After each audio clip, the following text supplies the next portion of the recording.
I'm having a hard time articulating what it felt like. I hope your listeners are hearing what I'm saying. But it was just eerie, man. Really. And that's why I'm glad that I have you on the line, James, because there's a lot of rumor out there. And I know there are some people that are probably fear-mongering. But now that I'm talking to you, and you're a person that you kill rumor with fact, and your reporting is impeccable, and the fact that you're there and you're seeing this, so have you been able to see the coast? No, I've not been able to see the coast. I'm going to try. I've got a number of one person there who lives there now. I'm going to call him in the morning and see if there's any route at all I can take to get to the coast. I'm going to do the best I can. I mean, I hope I don't get arrested. I mean, I'm going to keep I don't know. I don't know exactly how I'm going to go about it. I'm not going to go out there blatantly with my camera. I'm going to keep it kind of tucked away, and I'm going to drive out there like some ignorant tourist or something. I'm going to try. But I tell you what, you're here with me tonight. I will make sure that I air this tonight. I'm going to put it on the website and send a lot of messages out there to people. If something happens to you, if you're arrested tomorrow, people are going to know about this. And I want to know who's going to be arresting you for what reason. This is America, folks. The First Amendment right. We're trying to report something. Is there a crime scene there? No. What is it then? They're not even letting fishermen go out. People go out in boats. I mean, it's literally like a media blackout. And these are good old boys I'm talking to. These are good old boys, and they believe in freedom of speech, and they were just absolutely baffled. This guy says, "What the hell is this? I can't. We're not even letting the media in here to talk about what's going on." And the boy was 15. His father is involved in the cleanup, and he said, the media's not reporting 1/10 of what's really going on out there. That's what he told me. When they say that, when they say that the media's not reporting the full extent of what's happening, what do you speculate they're referring to? That the oil spill is bigger than we think, or are there multiple ones, or what is the deal? That the oil spill is much bigger than they want us to think. I got some information last week, James, that there's the Jacksonville Air Force Base, which is surrounded by trees and you can't see from the outside. One of the runways has about 5,000 UN vehicles. I saw a satellite picture of that, white vehicles. And as I'm getting more information, there is a possibility of a massive relocation if this oil spill gets into the current to Florida. And when you see all this marine life die, all this stuff that's coming up is sulfuric acid. People are not going to be able to breathe. I mean, things are starting to look really dire.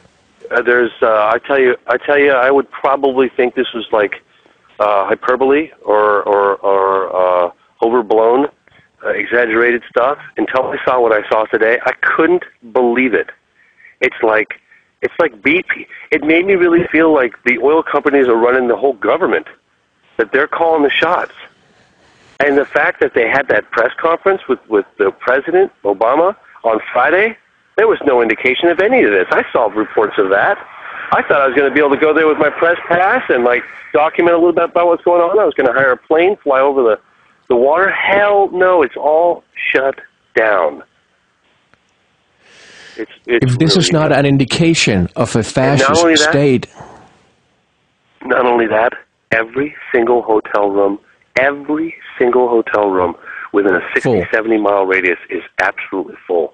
The fact that we got a hotel room, it was the last possible place option. We drove almost 2 hours to get to it in the middle of the night.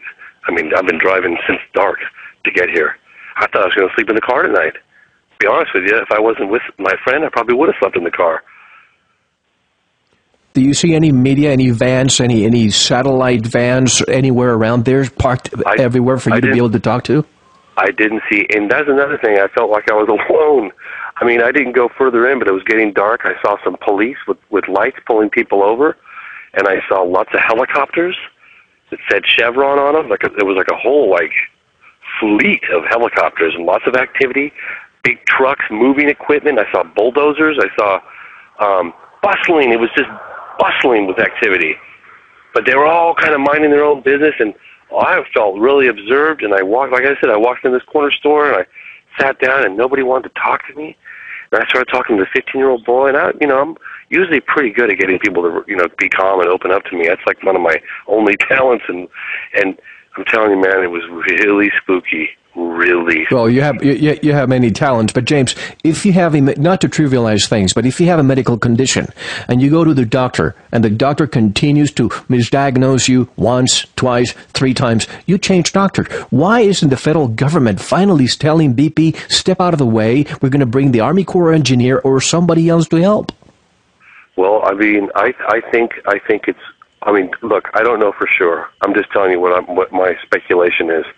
And the feeling I got from the people I talked to was that this is a lot worse than what they want us to know about, and they're trying to keep that from the public. I mean, I guess they're using these chemicals to get the oil to seep down to these massive plumes. And I talked to somebody who flew over.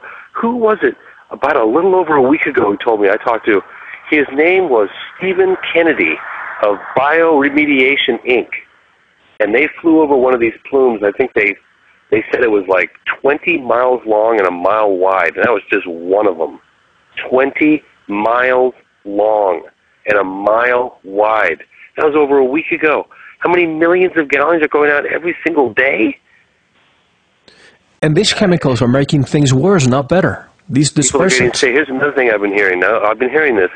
I can't say that I've talked to someone who's sick personally, but believe me, I've been hanging out with the locals. I've been trying to get as much information as I can, and that people are getting sick, and they're saying people can smell these toxic fumes, and they're saying that I guess BP's response basically is it's like seasickness or food sickness, which is absolute hogwash.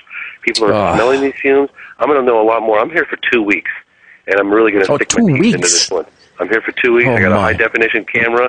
I'm going to document as much as I possibly can. I'm going to do the best I can, Mel. I mean, but I'll tell you right now, Grand Isle is, I mean, they got that place on lockdown.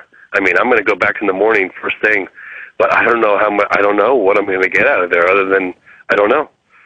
James, we're concerned about your safety. That's why I'm going to start putting this information out ASAP. Whenever you feel that you need to give us some updates and the mainstream media is not helping out, I'll do whatever I can. I already spoke to Paula Harris. We're going to start helping you as much as we can. Be safe, my friend. I really, really appreciate it, and please do stay in touch. I will. I'll be putting. There's a Facebook fan page for I Know What I Saw. People can. I'll be putting some updates on there. I'll put in links to videos that I'm shooting out here. I'm trying to compress stuff every night when I get back to my hotel room and put these things on. I did one which I put a link on my Facebook page of an interview, a quick phone interview I did with a guy, bioremediation. But that's just the tip of the iceberg, the stuff that I'm, But let's stay in touch, and I really appreciate you having me on, and I really appreciate your support. Whatever we need to help, all you need to do is let me know, okay? I will definitely do that, and thank you so much. It's been a pleasure to be talking to you tonight. Take good care, my friend. We'll talk to you soon. Thank you. Bye-bye. Bye. Ladies and gentlemen, let's keep James Fox in our thoughts. He will be there for 2 weeks, and I have made myself available to him at any time for any updates. Stay tuned by visiting our website, veritasshow.com. Until the next update, this is Mel Fabregas. Be well.